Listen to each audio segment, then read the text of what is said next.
Et nous sommes le mardi 16 décembre 2014, la revue des titres des quotidiens donc, qui nous sont parvenus ce matin à la une de la tribune.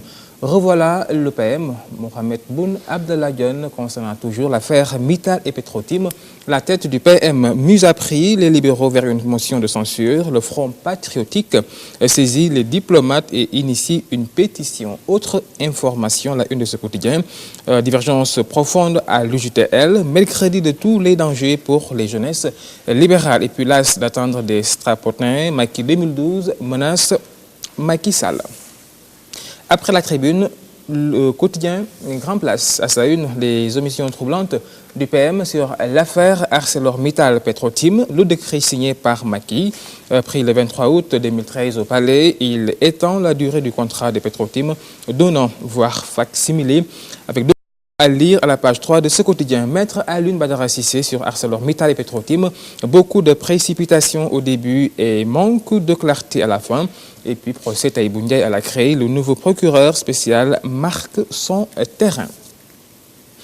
Pendant ce temps, le PM était à Kaolack pour les besoins de la reconstruction de la route Kaolack-Fatick, une route toute neuve dans 18 mois selon le quotidien Le Soleil. Un coût de 16,4 milliards de francs CFA, les travaux des tronçons Passy-Sokone, Dinguiraye Nioro à Keur Ayib et Joal Sambadia diffèrent dans quelques semaines. Et puis démarrage de la campagne agricole le 29 décembre, un fonds de commerce de 11,5 milliards de francs CFA en place. 50 000 tonnes de semences seront achetées par l'État du Sénégal. Mohamed Dionne sur la paix et la sécurité en Afrique. Le remède, c'est s'attaquer aux causes profondes. Autant d'informations variées à lire dans ce quotidien. Le Soleil ou encore l'Astre de Anne. À la une de Sud Quotidien, retard de concrétisation des promesses du gouvernement, le Front social déjà agité. Et selon ce quotidien également qui nous reparle de l'affaire Petro-Tim et ArcelorMittal. PDS et alliés accusent Dionne de faux et puis suivi des cas de corruption par l'OFNAC.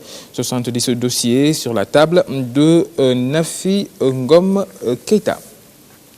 À la une du quotidien Réumi, attiré par les missions à l'étranger, la garde rapprochée de Macky Sall se dégarnit, titre ce quotidien.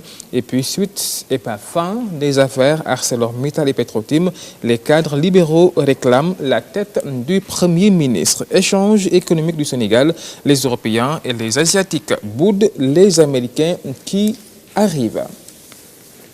Marché de l'audit d'impact environnemental et social du centre Abdou Diouf qui fait la une du quotidien Libération, la DGF et ses drôles de consultants. Le rapport rejeté à 3 reprises par le ministère de l'Environnement.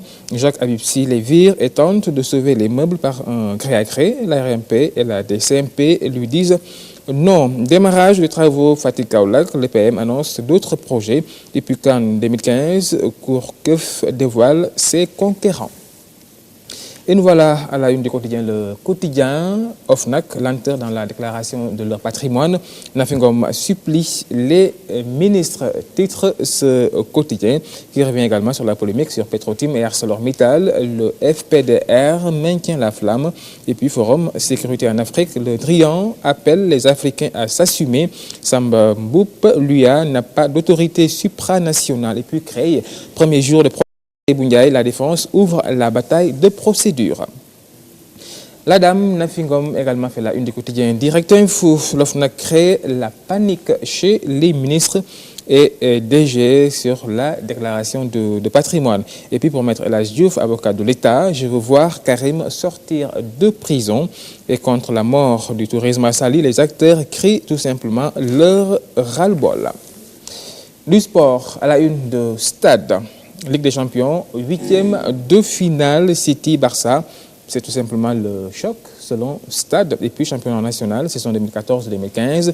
Des techniciens désapprouvent la formule. Stéphane Badji également à la une de ce quotidien. On va faire une bonne CAN. CAN 2015, préparation des Lions, rassemblement à Dakar. Ce sera pour le 2 janvier. À la une de Sunu Lamb, Gaston Beng prévient le leader de Tai Shinge qu'il gagne ou perde me va lutter pour moi. La date du combat enfin calée. L'acte de Papa Sow, ce sera pour le 13 avril. Yékini en ligne de mire pour croiser Eumeu Sène. Et on termine avec le témoin qui vient de nous parvenir et qui nous relate donc sur l'escroquerie sur Internet. Un Turc grugé de 100 millions par une jeune fille, selon ce quotidien également, début des travaux de la route Fatick-Kaolack en janvier, fin du calvaire dans 18 mois. Restez avec nous, le Good Morning se poursuit. Restez en compagnie de nos programmes.